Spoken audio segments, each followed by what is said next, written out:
সবাই পড়ে না আমিন। বন্ধুগণ, ভূমিকাতে আমি কোনোভাবে একটা মিনিট সময়ও নষ্ট করতে চাই না, সরাসরি মূল আলোচনায় চলে যেতে চাই। আল্লাহ তাবারক ওয়া তাআলা এই দুনিয়ার ভিতরে আমাদেরকে মানুষ করে বানিয়েছেন। মানুষ করে বানানোর পরে এমনে এমনে ছেড়ে দেন নাই। কোন পথে গেলে জান্নাত, কোন পথে গেলে জাহান্নাম, কোন পথে গেলে লাভ, কোন পথে গেলে লোকসান, কোন পথে ভালো, কোন পথে মন্দ, কোন পথে কল্যাণ, কোন পথে অকল্যাণ, কোন পথে শিরক বিদআত, কোন পথে তাওহীদ রিসালাত, কোন পথে কুফর আর কোন পথে ইসলাম জানানোর জন্য আল্লাহ যুগে যুগে নবী এবং রাসূল দিয়েছেন। বলেন সুবহানাল্লাহ। সময়ের ব্যবধানে, যুগের পরিক্রমায়, সিলসিলাগতভাবে, পরম্পরায় নবীদের ধারা যেখানে এসে থেমে গেল, সবার শেষ নবী, যিনি ইমামুল মুরসালিন, যিনি খাতামান নাবিয়্যিন, যিনি রাহমাতুল লিল আলামিন, নবী মুহাম্মদুর রাসূলুল্লাহ।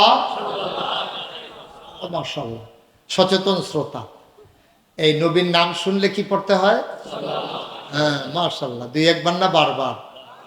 দুই একদিন না প্রতিদিন? দুই এক সপ্তাহ না প্রতি সপ্তাহ? দুই এক মাস না 12 মাস? দুই এক বছর না সারা জীবন? আমরা পড়ব সাল্লাল্লাহু, সবাই পড়ে না আমিন। তো কি করলেন আল্লাহ? মানুষগুলো কোন পথে গেলে জান্নাতে যাবে, কোন পথে গেলে জাহান্নামে চলে যাবে, কোন পথে গেলে লাভ, কোন পথে গেলে লোকসান, ভালো মন্দ, অন্ধকার আলো, নূর জুলমত, সব কিছু চিনিয়ে দেওয়ার জন্যে আদম আলাইহিস সালাম থেকে নবী পাঠানো শুরু করেছেন।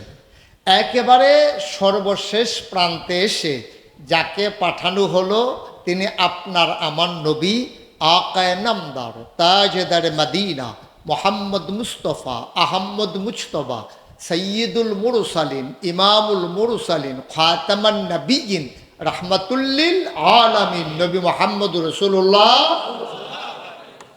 তিনি সবার শেষ নবী। আহলুস সুন্নাত ওয়াল জামাত আমরা যারা, আমাদের আকীদা হলো তিনি নবী, শুধু এটুকুনি হবে না, তিনি নবী এবং সবার শেষ নবী। এটা হলো আহলুস সুন্নাত ওয়াল জামাতের আকীদা। কেউ যদি মনে করে তিনি নবী, ওনার পরে আবার নবী আসতেও পারে, নাও আসতে পারে, এই বিশ্বাস কারো থাকলে সে কি ঈমানদার না বেঈমান? মুসলমান না কাফের? এই জন্য যারা কাদিয়ানী সম্প্রদায়, তারা আমার নবীর পরে গোলাম আহম্মদ কাদিয়ানীকে তারা আবার নবী মানতে চায়। এই জন্য এই কাদিয়ানীরা কাফের। এটা ওলামাই কিরামের ইজমা, সর্বসম্মত মত, শুধু বাংলাদেশের না, গোটা পৃথিবীর আহলে হক ওলামাই কেরাম যারা, সবাই একমত হয়েছেন। যারা বলবে নবীর পরে আবার নবী আছে, এই মানুষ কখনো ইমানদার হইতে পারে বেঈমান, কাফের। বন্ধুগণ, কথা বললেন না, কথা বলা যাবে না, একটু সুযোগ করে দিতে হবে। হ্যাঁ, কথা বলেন, আমিন বলেন। তো যে একটু হুজুর একটু আমার দিকে ঘুরে বসেন, মুজাহিদ ভাই আমার দিকে ঘুরে বসলে ভালো হবে। আপনি হুজুর একটু ঘুরেন, আপনি আসেন, সামনে আসেন, কোনো অসুবিধা নেই। বেশি সামনে যায় না, আবার পড়ে গেলে সমস্যা হয়। আমার দিকে ঘুরে বসেন, এদিকে কথা বলবো তো। আমার আবার বদ অভ্যাস হলো, আমি আবার তাকাইয়া তাকাইয়া কথা কই। আমি আপনার দিকে তাকাই রইলাম, আপনি আরেক দিকে তাকাই রইছেন, তখন তো আমি কথা বলে মজা পাবো না। সবাই আমার দিকে তাকাই থাকবেন, আমিও বারবার আপনাদের দিকে তাকাইয়া তাকাইয়া বলতে চেষ্টা করবো ইনশাআল্লাহ। আল্লাহ যেন সুযোগ দান করে, সবাই পড়েন আমিন। তাইলে আমরা যারা আহলুস সুন্নাত ওয়াল জামাত, এখন সমস্যা হয়েছে কি জানেন? আহলুস সুন্নাত ওয়াল জামাত প্রকৃত যারা, তারা এত বলে না, কিন্তু যারা না, তারা বলে বেশি, কিন্তু প্রকৃত অর্থে আহলুস সুন্নাত ওয়াল জামাত না। জাহাঙ্গীর ভাইয়ের বাসায় আমাকে যখন নেওয়া হলো, খাওয়া দাওয়ার পরে আমাকে দেওয়া হলো বেদানা। আমি বললাম এটা কি? এটার নাম হলো বেদানা। তাই আমি বললাম যে শুধু যে দানা, আর আপনি বলতেছেন বেদানা, এটা বুঝলাম না কিছু। সামরার তলের থেকেই দানা শুরু। বেদানা মানে বুঝেন নাই? আনার। আনারের ভিতরে দানা কি কম না বেশি? আমের মতো একটা, জামের মতো একটা, জলপাইয়ের মতো, জলপাইয়ের ভিতরে তো দানা আছে না? আছে একটা না দুইটা। আর আনারের ভিতরে চামড়ার তলের থেকেই দানা শুরু। এটার নাম রাখছে বেদানা, মানে দানা নাই, অথচ শুধু দানা আর দানা, নাম রাখছে বেদানা। আবার দেখেন আনারস, শুধু রস আর রস, এটার নাম রাখছে আনারস, মানে রস নাই। এখন এইগুলার থেকে আমাদের তারা শিক্ষা মনে করছে বেদানা দিয়া যখন দানাওয়ালা, আনারস নাম রাইখা যখন রসে ভরা, তাইলে আমরা যারা সুন্নতের কাছেও নাই তারা নাম রাখছে আহলু সুন্নত ওয়াল জামাত। ঠিক কিনা? আজব কারবার। ওই উল্টা শুরু হয়েছে বেদানা দিয়া, এটা ইয়া সুন্নিতে আটকাইছে। শুরু হয়েছে বেদানা দিয়া, আটকাইয়া শেষ হয়েছে সুন্নির ভিতরে। কয় সুন্নি তো সুন্নি কেমনে, এটা দাবি করে কিন্তু সুন্নতের কাছেও নাই। তাইলে সে কখনো আহলু সুন্নত আল জামাত হইতে, কিয়ামতের ময়দানে আল্লাহ বলবেন সোকান সোকা, দূরে সরে যাও, তুমি সুন্নি দূরের কথা, তুমি তো আমার উম্মতি না। নবীজি উম্মতি তাকে স্বীকার করবেন না। ঠিক কিনা? সুতরাং আমরা স্বীকার করে নিলাম তিনি নবী, আর ওনার ব্যাপারে আমাদের তিনটা মৌলিক ফান্ডামেন্টাল আকীদা আছে, তিনটা বিশ্বাস আছে আমাদের। কয়টা? না কথা কয় না, কয়টা? তিনটা মৌলিক সিদ্ধান্ত আমাদের। তিনি ইমামুল মুরসালিন, সমস্ত রাসূলগণের তিনি নেতা, এটা স্বীকার করেন আপনারা? এক নাম্বার। দুই নাম্বারে হলো তিনি খাতামান নবিয়্যিন, সমস্ত নবীগণের শেষ নবী। আরেকটা হইল রাহমাতুল্লিল, তিনি হইলেন রহমতের নবী সমস্ত জগতের জন্য। এই নবী এই মাসে, এই মাসটার নাম হচ্ছে রবিউল আউয়াল, এই মাসে তিনি তাশরীফ এনেছেন। এই যে রবিউল আউয়াল মানে কি? রাবিউন মানে হচ্ছে বসন্ত, আউয়াল মানে হচ্ছে প্রথম।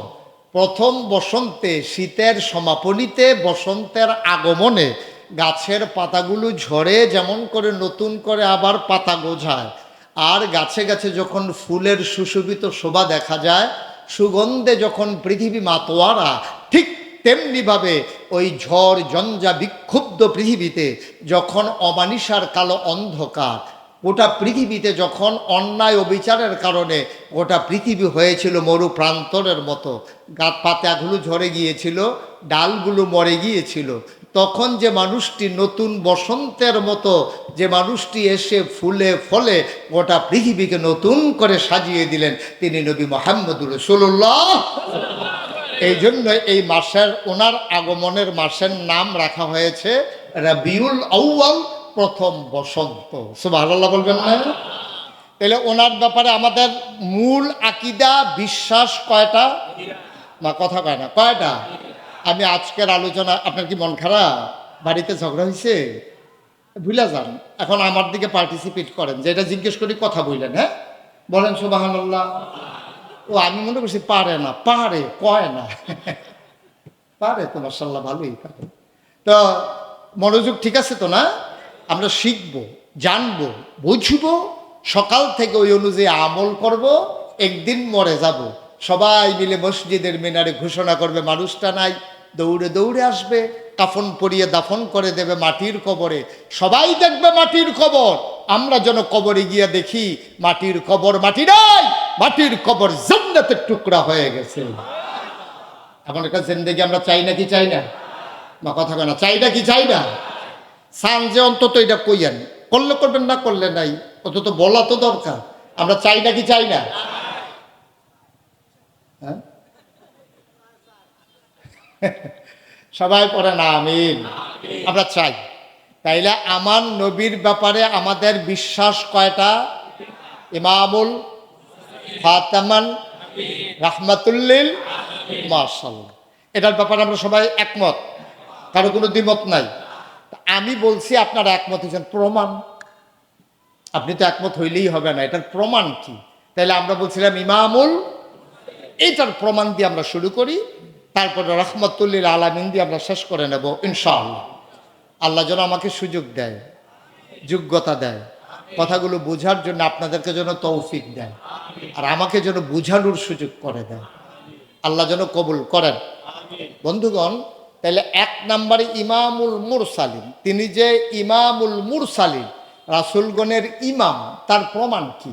তার প্রমাণ হলো নবীজি, খুব খেয়াল করে শুনবেন, নবীজি একদিন কাবার কেনারে হেলান দিয়ে বসে আছেন, ক্লান্ত পরিশ্রান্ত তার শরীরটা, ঘুম পাচ্ছিল, তিনি আরাম ফরমাচ্ছিলেন, কাবার দেয়ালে হেলান দিয়া ঝিমুচ্ছিলেন। এমন সময় ইসলামের চরম পরম দুশ্মন নাম হলো আবু জেহেল। কি নাম? আবু জেহেল আইসা কয় মোহাম্মদ। এতক্ষণ আমরা সিদ্ধান্ত হইলো কি পড়তে হবে? মোহাম্মদ, মোহাম্মদ। আবু জেহেল এসে কয় মোহাম্মদ, তুমি কি এক একদিন এক এক কথা কও? তুমি 40 বছর ছুঁই ছুঁই, তখন তোমার 40 হয় নাই, তুমি হেরা গুহায় চলে গেলা, আমরা তো তোমার খুঁজা পাই না। কিছুদিন পরে ওইখান থেকে নাইমা তুমি বলতেছো আনা খাতামুন নাবিয়্যিন লা নাবিয়্যা বা'দ, আমি সর্বশেষ নবী, আমার পরে নবী নাই। বাবা, এটা কথা কইলেই হইল। তুমি জন্মের আগে বাপ হারাইছো, 6 বছর বয়সে মা হারাইছো, 9 বছর বয়সে দাদা হারাইছো, তারপরে চাচার ঘরে বড় হইছো, তারপরে বিয়া করছো, বিয়া করে যাই কিছু সম্পদ টম্পদ পাইছো খাদিজা থেকে, এইগুলা এই নানানভাবে খরচ কইরা তুমি এখন ভিক্ষার কাবিল হইয়া গেছো। এত মানুষ থাকতে আমি হইলাম এলাকার সর্দার, তোমার চাচা আবুল আহাব হইল সুদের কারবার করতে করতে মাশাআল্লাহ অনেক টাকার মালিক, তারপরে দেখতেও সুন্দর, তোমার চাচারে বাদ দিয়া আমারে বাদ দিয়া তুমি হয়ে গেছো নবী, কিয়ামতের লক্ষণ। কি আর বলবো বলো, এগুলা তোমার আর বইলা তো লাভ নাই। তুমি তো এক একদিন এক এক কথা কও। তুমি আইসা বললা লা ইলাহা মুহাম্মাদুর, তো আমরা তো আর মানি না। তুমি বলছো ভাতিজা আজকে কি কোনো নতুন কথা আছে? সুবহানাল্লাহ বলবেন না? নবী তখন কাবার কিনারে একাকি আরাম ফরমাচ্ছিলেন। জিবরাইল এসে কই নতুন কথা কোনো আছে? এখন জিবরাইল এই নবী করিম সাল্লাল্লাহু আলাইহি সাল্লাম তিনি মুচকি হাসলেন, হেসে বললেন চাচা এমন একটা দিনে জিজ্ঞেস করছেন, গত রাইতেই তো একটা ঘটনা ঘটছে। সুবহানাল্লাহ, রাত্রে ঘটনা করছে, সকালে আপনি জিজ্ঞেস করতেছেন নতুন কোনো কথা টথা আছে নাকি? কালকে তো চাচার সাংঘাতিক এক ঘটনা ঘটছে। তো আবু জেহেল আগাই আইসা নবীর সামনে বসে গেছে। এটা কি মানার জন্য না টিটকারি মারার জন্য? আগাই আইসা বলতেছে আচ্ছা বাবা বলো তো কি হয়েছে গত রাত্রে, একটু খোলসা করে আমারে কইও, ঘটনাটা কি ঘটছে? কয় চাচা আমি তো শুয়েছিলাম আমার উম্মে হানির ঘরে, হঠাৎ করে জিবরাইল আলাইহিস সালাম, আপনি তো আবার চিনবেন না, উনি আল্লাহর এক ফেরেশতা, উনি আয়সা আমাকে সালাম দিলেন। আমরাও সালাম দেই, সবাই পড়েন আসসালাতু ওয়াসসালামু আলাইকা ইয়া রাসূলুল্লাহ, আসসালাতু ওয়াসসালামু আলাইকা ইয়া হাবিবাল্লাহ, আসসালাতু ওয়াসসালামু আলাইকা ইয়া শাফিয়াল মুজনুবিন, আসসালাতু ওয়াসসালামু আলাইকা ইয়া রাহমাতাল লিল আলামিন। জিবরাইল এসে আমাকে সালাম দিলেন, আমি বললাম ওয়া আলাইকুমুস সালাম ওয়া রাহমাতুল্লাহ। আমাকে জিবরাইল বললেন উঠেন উঠেন, আমি লাফ দিয়ে উঠলাম, বলে অজু করে নেন। আমি ঠান্ডা পানি দিয়ে অজু করলাম। জিবরাইল আমার হাতে ধরে ধরে টেনে টেনে কাবার কিনারে আনলেন। আনার পরে তিনি আমাকে বোরাক, একটা জানোয়ারের মতো, গাধার মতো, এটার পিঠে উঠালেন, শ করে একটা উড়াল দিয়া আমাকে নিয়ে গেলেন ফিলিস্তিন। সুবহানাল্লাহ বলবেন না? জেরুজালেম মসজিদে আকসা, মুসলমানের যে প্রথম কেবলা, ওই কেবলার সামনে নিয়ে আমাকে নামালেন। সুবহানাল্লাহ বলবেন না? এখন আবু জেহেল ও তো বুদ্ধিমান মানুষ, ও বলতেছে কই গেছিলা? কয় যে এই ছেলে এই বসো, ওইখানে না যেখান থেকে উঠতে গেছো, হ্যাঁ না হ্যাঁ তো মনে করছো অন্য হুজুর। সিফা দিয়ে বইয়া থাক, ওয়াজ শুরু হইছে না, হাতে উঠতে যায় না, দোহানটা খুললা সারছি না, কয় বাহি দেন।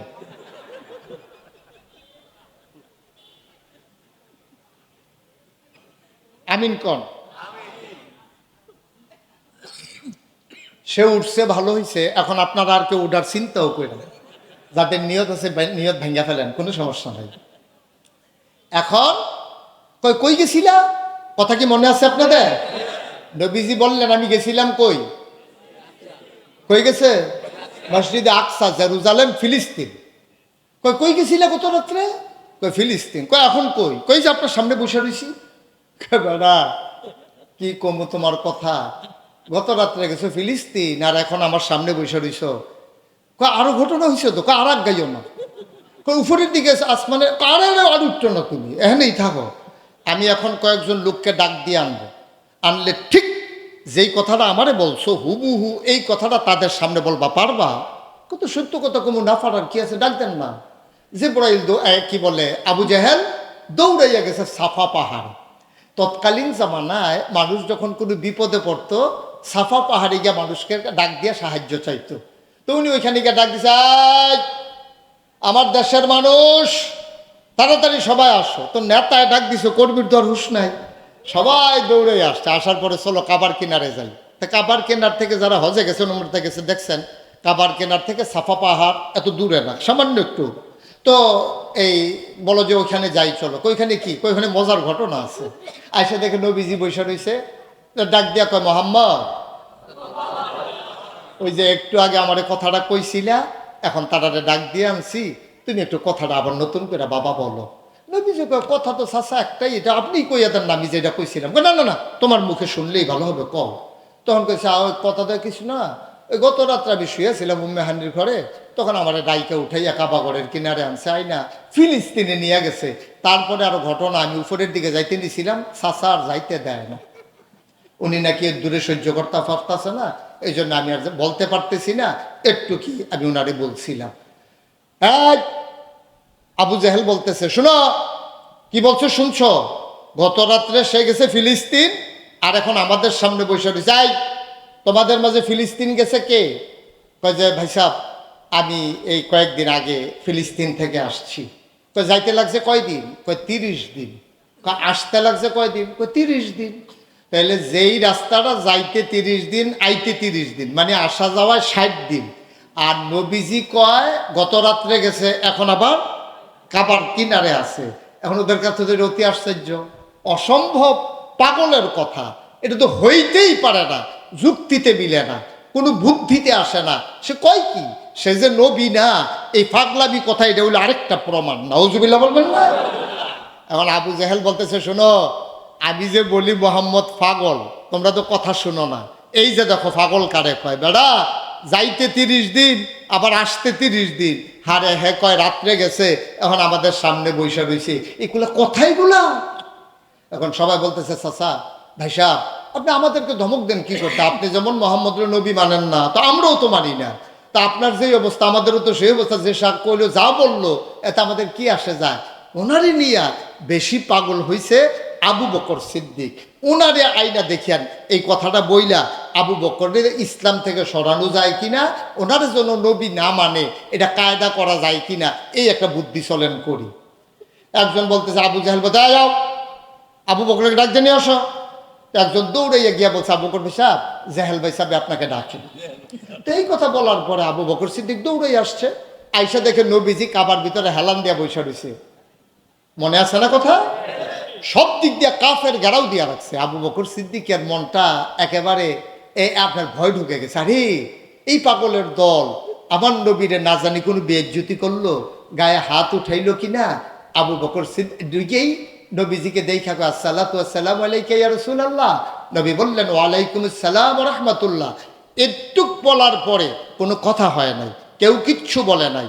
আবু বকর সিদ্দিক ঢুইকেই নবীর দিকে তাকাইয়া কয়, "ইয়া রাসূলুল্লাহ, গত রাত্রে আপনি কই আছিলেন?" সুবহানাল্লাহ বলবেন না? গত রাত্রে আপনি ছিলেন কই? আমি তো যে জায়গায় আপনি থাকেন সবগুলা জায়গা তালাশ করছি, কোথাও আপনারে খুঁজা পাই নাই। আপনি গেছিলেন কই? আমি সব ঘরে ঘরে গেছি, যারেই জিজ্ঞেস করছি, কয় না, আমাদের ঘরে মোহাম্মদ আসে নাই।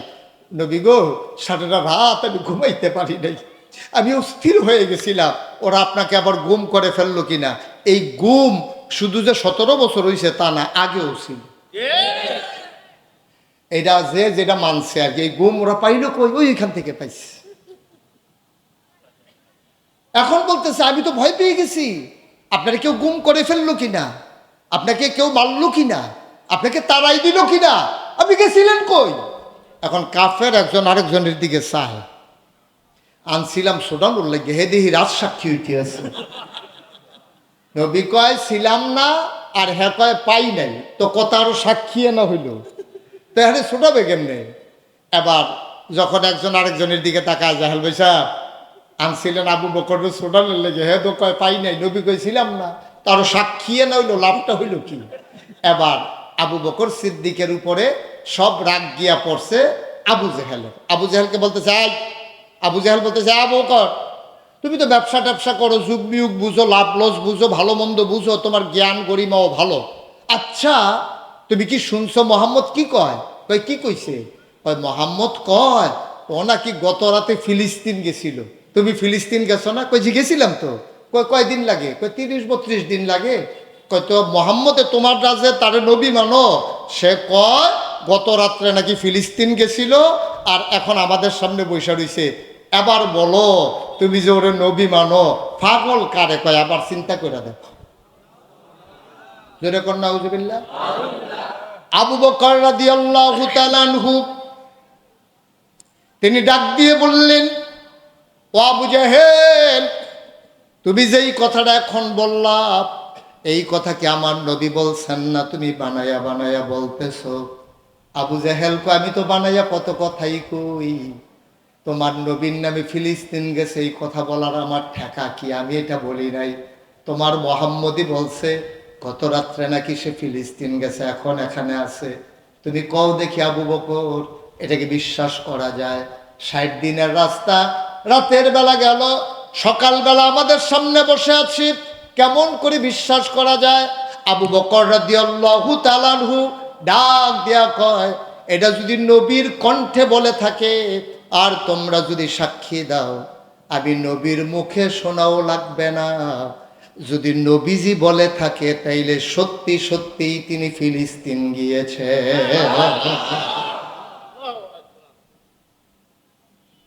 যদি উনি বইলা থাকে আমার কোনো সন্দেহ নেই। তোমরা বানাইয়া বললে এই ব্যাপারে আমার কথা আছে। আমরা বানাইয়া বলি নাই, জিজ্ঞেস করো, সেই বলছে। যে যদি উনি বইলা থাকে তাহলে এতে কোনো সন্দেহ নাই, আমি আবু বকর সাক্ষী দিলাম আমার নবী অবশ্যই গত রাত্রে ফিলিস্তিন গেছে। সুবহানাল্লাহ। আল্লাহর নবী উঠে দাঁড়ালেন, সবার মাঝ দিয়ে আস্তে করে আলতু পায়ে আবু বকর সিদ্দিকের সামনে এসে দাঁড়ালেন, হাত দুইটা বাড়িয়ে দিলেন। আবু বকর নবীর সুগন্ধযুক্ত বুকের মাঝে লাফ দিয়ে পড়ে গেলেন। নবী শক্ত করে তাকে জড়িয়ে ধরলেন। আবু বকর নাক দিয়ে ঘষে ঘষে নবীর গায়ের জান্নাতি গন্ধ নেয়। আর নবী ডাক দেখ, আবু বকর রে, তুই শুধু আবু বকর না, আজকে থেকে তুই আবু বকর সিদ্দিক। আমার মুখে একটা কথাও শুনলি না, তুই বলে দিলি যে আমি নাকি সত্যি সত্যি গেছি। এই অবাস্তব অযৌক্তিক কথাটা তুই মানলি কেমনে? কই ইয়া রাসূলুল্লাহ, আপনি বলেছেন, এই ব্যাপারে আমার সন্দেহ নাই। সুবহানাল্লাহ বলবেন না? এখন আবু জেহেল, আবুল আহাব, উতবা, শাইবা, মুগীরা সব কাফেররা আবু বকরকে ধরছে। আবু বকর, এবার তুমি বলতে হবে 60 দিনের রাস্তা কেমনে গেল, কেমনে আসলো, আর এটা তুমি কেমনে বিশ্বাস করলা? তুমি এত বড় এইরকম একটা আশ্চর্য কথা, আজব কথা, এটা বিশ্বাস করতে পারলা? আবু বকর সিদ্দিক মুচকে হাসি দিয়া কয়, এর চাইতে বড় বড় আজব কথাই তো আগে বিশ্বাস করছি। সুবহানাল্লাহ বলবেন না? আপনাকে আল্লাহ চিনতাম না আল্লাহ মানতাম? তোমরা মক্কার মানুষ সবাই মিলে 360 দেবদেবীর পূজা করতা, অথচ নবীজি এসে বললো লা ইলাহা মুহাম্মাদুর। আমি তো একটা কথাও বলি নাই, আমি তো একবারও প্রশ্ন তুলি নাই। 360 দেবদেবীর বদলে আপনি এক আল্লাহর কথা কেমনে কন, এই কথা তো আমি জিজ্ঞেস করি নাই। তো যেই মোহাম্মদের কথা শুই না 360 দেবদেবীকে পিছনে ফালাইয়া আমি এক আল্লাহকে আল্লাহ মেনে নিলাম, নবীকে নবী মেনে নিলাম, জান্নাত স্বীকার করে নিলাম, জাহান্নাম বিশ্বাস করলাম, ফেরেশতাদেরকে মানলাম, জীবন বিধান হিসাবে আল কোরআনকে মেনে নিয়ে নবীর আদর্শে রঙিন হওয়ার জন্য নিজেকে সমর্পণ করে দিলাম, যেই নবীর কথা শুনে সব মেনে নিলাম। নবী বলছে ফিলিস্তিন, এটা তো কোনো ব্যাপারই না। সুবহানাল্লাহ বললেন? সবই তো মেনে নিচ্ছি, কোনটা মানি নাই? আমি কি ফেরেশতা দেখছি জীবনে? কিন্তু আমরা তো মানে নিছি, নবী বলছে ফেরেশতা আছে, আমরা বলছি আছে। নবী বলছে পরকাল আছে, আমরা বলছি আছে। নবী বলছে তিনি নবী, আমরা বলছি অবশ্যই আপনি নবী। নবী বলছে আল্লাহ আছে, আমরা বলেছি আল্লাহ আছে। নবীর কথা তো একটাও স্বীকার করি নাই। আর নবী বলছে যে ফিলিস্তিন গেছে, এটা একটা ব্যাপার। যেই নবী সারাটা জীবন একটা মিথ্যা কথা বলে নাই, ফিলিস্তিন না গিয়া ফিলিস্তিন গেছে বলার ঠেকাটা কেউ না। সুবহানাল্লাহ বলবেন না? এইটাকে বলে ঈমান। তো ইমামুল মুরসালিন, এটা কি প্রমাণ?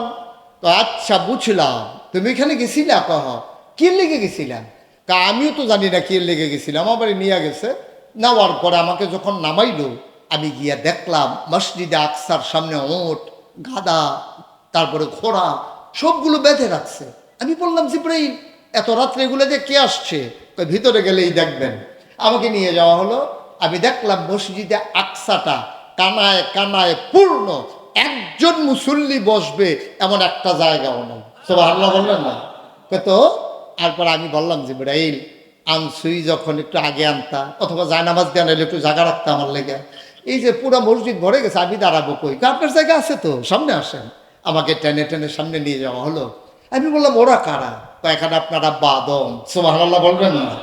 এখানে মুসলমানের জাতির পিতা ইব্রাহিম, এখানে নূহ নবী যিনি আদমের সানি, ইব্রাহিম খলিলুল্লাহ, ইসমাইল জবিউল্লাহ, মুসা কালিমুল্লাহ, ঈসা রূহুল্লাহ, সব এখানে বসে আছে। তো আমার কই নিতে আসো? তা আপনি সবার সামনে গিয়ে দাঁড়াবেন। একটা কথা বললা, আমি কি এত খারাপ মানুষ? এখানে আব্বা আছে, মুরব্বী মানুষ, জাতির পিতা ইব্রাহিম আছে, ওনাদেরকে বাদ দিয়ে আমারই নিয়ে ইমামতির জায়গায় দাঁড়াবে, কেমন দেখা যায় না? এবার জিব্রাইল ঘোষণা দিলেন, নবী গো, এতদিন আপনি শুনেছেন আপনি ইমামুল মুরসালিন, এটা ছিল কথার কথা, আর আজকে বাস্তবতার প্রমাণ দেওয়ার জন্যে সব নবীদেরকে মসজিদে আকসায় আইনা আপনার ইমামতিতে 2 রাকাত নামাজ পড়াইয়া আজকে প্র্যাকটিক্যাল বাস্তব প্রমাণ হবে আপনি নবীদের ইমাম। বলেন সুবহানাল্লাহ। আপনি যে নবীদের ইমাম, এটা তো দিন কথার কথা ছিল, আজকে বাস্তব হবে। আপনি নামাজ পড়াবেন, সবাই আপনার মুসল্লি হবে, সব নবী রাসূলরা আপনার পেছনে মুক্তাদি হয়ে যাবে, আপনি ইমাম হয়ে যাবেন। সুবহানাল্লাহ বলবেন না? তাইলে উনি যে ইমামুল মুরসালিন, প্রমাণ পাওয়া গেল না কি গেল না? প্রসঙ্গক্রমে যেহেতু একটু কথা আছে, এটা শেষ করি, তারপরে আমরা যাব খাতামুন নবিয়্যিন। তাইলে ইমামুল মুরসালিন বুঝলাম। এখন কাফেরদের ভিতরে কথা বলার মতো কিন্তু অনেক পণ্ডিত ছিল। দেখবেন মূর্খ মানুষ কিন্তু কথা কয় তো সুন্দর, তার কথার কাছে এমএফাস মানুষটাও ফেল। এখন এক কাফের কথা, বাবা আব্দুল্লাহ, ওই যে ঘর দেখা যায় ওইটাই আমেনার ঘর। হালিমা তাকাইয়া দেখি মাটির ওয়াল করে খেজুর পাতার ছাউনি দেওয়া ঘর। হালিমা, হালিমার স্বামী ছেলে আব্দুল্লাহ, 3 জন মিলি আমেনার ঘরের সামনে গিয়ে দাঁড়ালেন। হালিমা নামলেন উটের পিঠ থেকে, স্বামীরা ডাক দেয়া, কয় স্বামী আমার, যেহেতু মহিলাটা একাকী, পুরুষ লোক ঘরে নাই, আপনি বেগানা পুরুষ, ভিতরে যাওয়া ঠিক হবে না, আপনি একটু বাইরে থাকেন, আমি একটু ভেতরে যাই। দরজায় গিয়ে হালিমা দাঁড়ালেন, সালাম দিলেন, আসসালামু আলাইকুম। ভেতর থেকে আমেনার কণ্ঠ ভেসে আসলো, ওয়ালাইকুম আসসালাম রাহমাতুল্লাহ। আবার ভেতর থেকে আমেনা কয়, কে আমারে সালাম দেয়? হালিমা কয়, আমার নাম হালিমা। কয় হালিমাকে চিনলাম না। আমি তায়েফ থেকে এসেছি। কয় বুঝলাম না। আমি হালিমা তুই সাদিয়া, বাচ্চা নেওয়ার জন্য আসছি। আমেনা ডাক দেয়া, কয় হালিমা, হালিমা গো, তোমার বুঝি মায়া লাগছে গো হালিমা? সকাল থেকে কত মানুষ এখান দিয়ে বাচ্চা নিয়ে গেল, আমি উটের পায়ের শব্দ শুনলাম, বাচ্চার ওয়া ওয়া কান্না শুনলাম, কেউ আমার ঘরে উকিও মারল না। আমি গরিব মানুষ, কেউ খবরও নিল না, আমার বাচ্চা নিতে চাইল না। তোমার বুঝি পছন্দ হয়েছে হালিমা? আহলান সাহলান মারহাবা, মোস্ট ওয়েলকাম, আমার ঘরে তোমাকে স্বাগতম। হালিমা কয়, আমি ঘরে ঢুকলাম, আমি ঢুকে দেখি আমেনা আসন পেতে বসে আছেন বিছানার উপরে, কোলের ভিতরে একটা বাচ্চা শিশু ঘুমায়, আর এমন একটা সাদা রুমাল দিয়া বাচ্চার মুখটা মা আমেনা ঢেকে রেখেছে। হালিমা কয়, আমেনা, তোমার ঘরে শুনলাম একটা বাচ্চা আছে, বাচ্চা নেব এমন কোনো কথা নাই, তবে বাচ্চাটা একটা নজর দেখতে চাই, যদি পছন্দ হয় নিয়ে নেব, একটু দয়া করে বাচ্চার মুখটা দেখাও। হালিমা আমেনা কয়, দেখে নাও নয়ন ভরে। কয় দেখবো কেমনে? তুমি যদি সাদা রুমাল দিয়ে মুখ দেখে রাখো, দেখবো কেমনে? এবার আমেনা টান দিয়ে মুখের পর্দা সরাই দিলেন। হালিমা কয়, পর্দাটা যখন সরে গেল, আমি অবাক বিস্ময়ে তাকিয়ে রইলাম। পৃথিবীতে আমি অনেক বাচ্চা মানুষ দেখেছি, খোদার কসম আমি হালিমা জীবনে এত সুন্দর বাচ্চা আমি আর কোনোদিন দেখি না।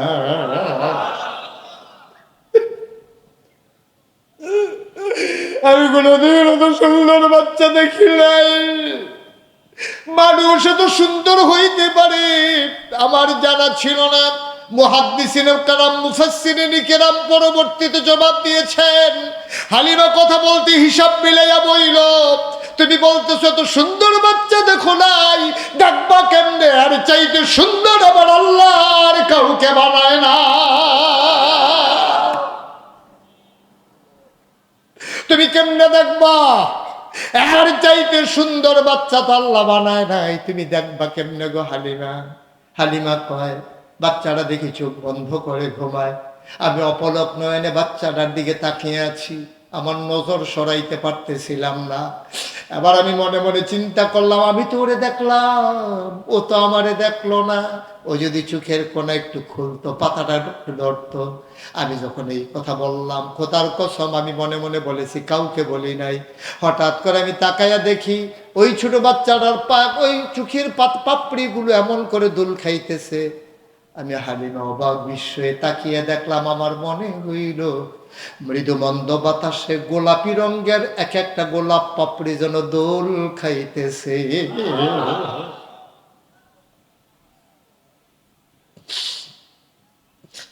বাচ্চা তার চোখের পাতা খুললেন। হালিমা কয়, আমি এতক্ষণ তাকিয়েছিলাম, এবার বাচ্চারা আমার দিকে তাকিয়ে আছে অপলক নয়নে, আমিও তাকিয়ে আছি, আমার দিকে তাকিয়ে আছে। খোদার কসম হঠাৎ করে দেখলাম তার ঠোঁটের কোণাটা একটু বাঁকা হলো। সে ঠোঁটের কোণাটা বাঁকা করে একটা মুচকি হাসি দিল।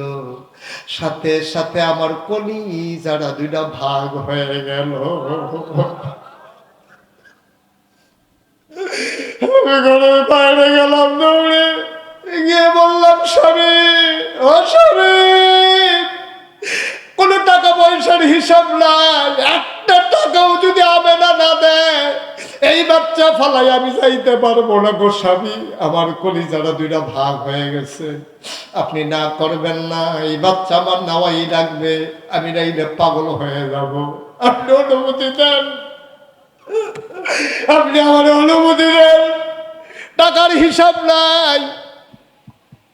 জি, সবাই করি আলহামদুলিল্লাহ। হালিমা ডাক দিয়ে কয়, স্বামী আমার, টাকা পয়সার হিসাব মেলানো যাবে না, পারলে টাকা দেবে না, পারলে নাই, বাচ্চা ছাড়া আমি যাব না। হালিমার স্বামী ডাক দেয়া কয়, হালিমা গো, পছন্দ হইলে নিয়ে নাও, আমার কোনো আপত্তি নাই। ও মুসলমান, মন দিয়ে শুনো। আবার হালিমা দৌড় দিয়ে ঘরে ঢুকলেন, ডাক দেয়া কয়, আমেনা, আমেনা বাচ্চাটারে তাড়াতাড়ি কুলে দাও। আমেনা চোখের পানি ছেড়ে দিয়ে কয়, বাচ্চা নিয়ে নেবা? আমি ছাড়া তার আর কে আছে? আর দেশে ছাড়া আমার আর কে আছে? আমার স্বামী নাই, একটাই সন্তান মোহাম্মদ, নিয়ে যাবা, আপত্তি নাই। তবে এই ছেলে কিন্তু আজব বাচ্চা, কোনোদিন সে কান্না করবে না দুধের জন্যে, তুমি কিন্তু রুটিন করে করে তারে দুধ খাওয়ানো লাগবে। হালিমা কয়ে, ঠিক আছে।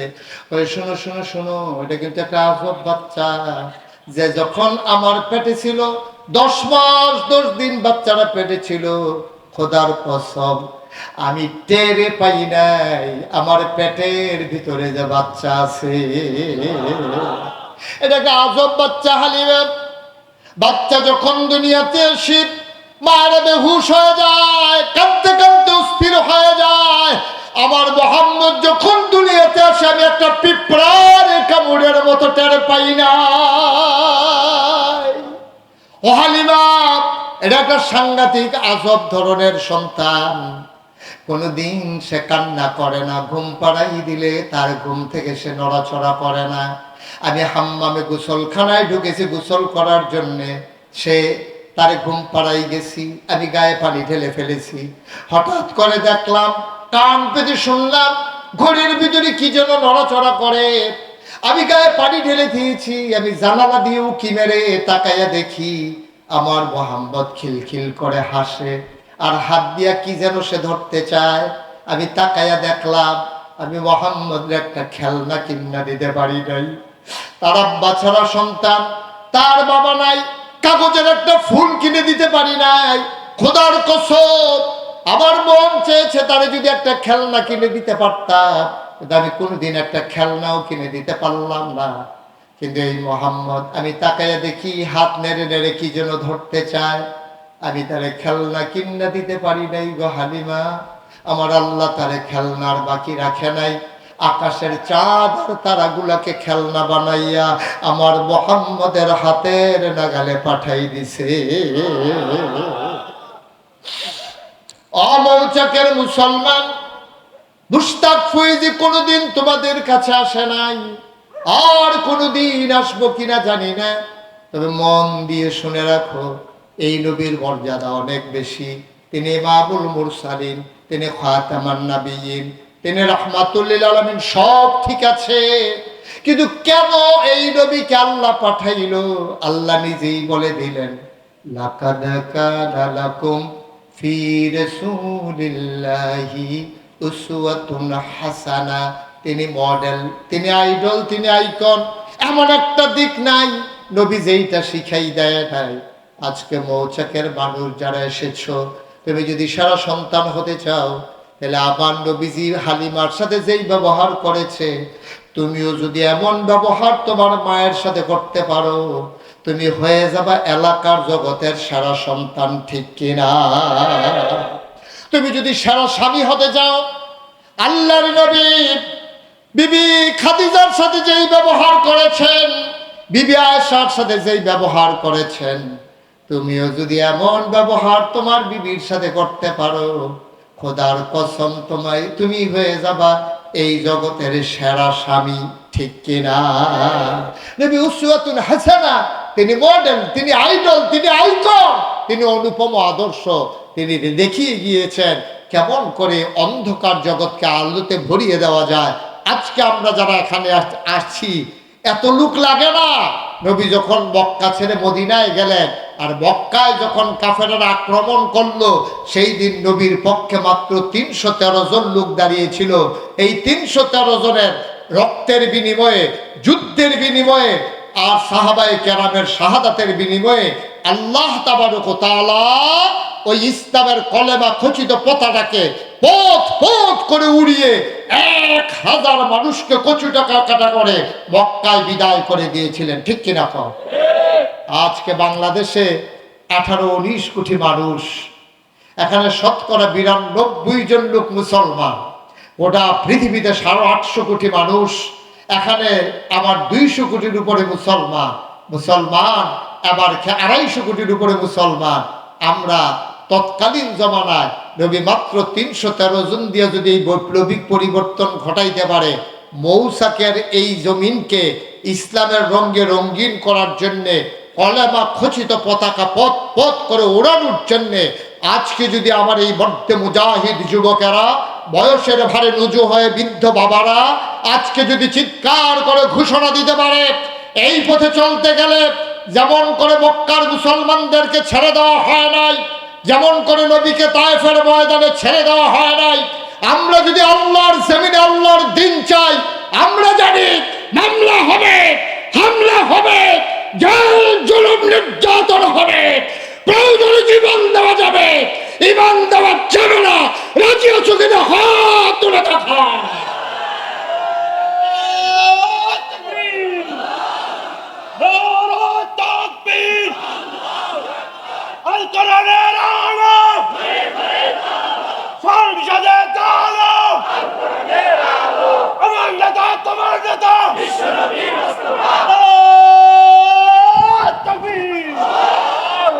সবাই পড়ে না আমিন। আমরা প্রস্তুত ইনশাআল্লাহ। এ পথ কখনো কুসুমাস্তীর্ণ ছিল না, এ পথ ফুল বিছানো নয়, এ পথ কণ্টকাকীর্ণ। এটা জেনেই আমরা ঈমান গ্রহণ করেছি, ঠিক কিনা বলেন? আমরা লড়তে জানি, জীবন দিতে জানি, আমরা মাথা নোয়াতে জানি না, ঠিক কিনা বলেন? প্রমাণ হয়ে গেছে যুগে যুগে, আবার প্রমাণ দিতে হবে। কথায় কথায় নয়, স্লোগানে স্লোগানে মুখরিত করা যাবে না। আমরা প্রমাণ দিয়ে দেব, জীবনের উপরে আঘাত নিতে জানি, কিন্তু ইসলামকে অপদস্থ হতে, অপমানিত হতে, আর ইসলামের পক্ষের মানুষগুলো যখন ভোটের ময়দানে দাঁড়িয়ে যায়, তখন আমরা তাদেরকে লজ্জা দিতে জানি না, বেজ্জতি করতে জানি না। প্রমাণ দিয়ে দেব ইনশাআল্লাহ, ঠিক কিনা বলেন? আপনারা ঘুরাইয়া আমার দিকে, আপনার দিকে ঘুরাইলেন,